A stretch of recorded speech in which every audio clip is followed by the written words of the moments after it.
రథసప్తమి నాడు ఆకాశం అంతా నక్షత్ర మండలం రథాకారంలో ఉంటుంది. అందుకని దానికి రథసప్తమి అని పేరు. ప్రతి సప్తమి తిథి నాడు సూర్యకాంతి చాలా విశేషంగా ఉంటుంది.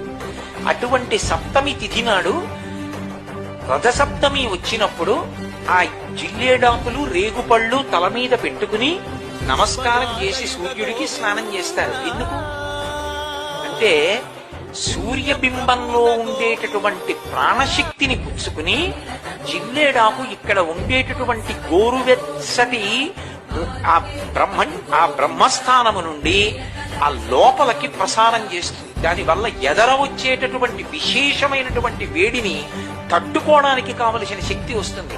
రేగుపండుకి ఓ లక్షణం ఉంది, పీడ తీస్తుంది. అందుకే పిల్లలకి భోగి పండగ నాడు చిల్లర పైసలతో కలిపి రేగుపండుకు వస్తారు. భోగి పీడ పోయింది.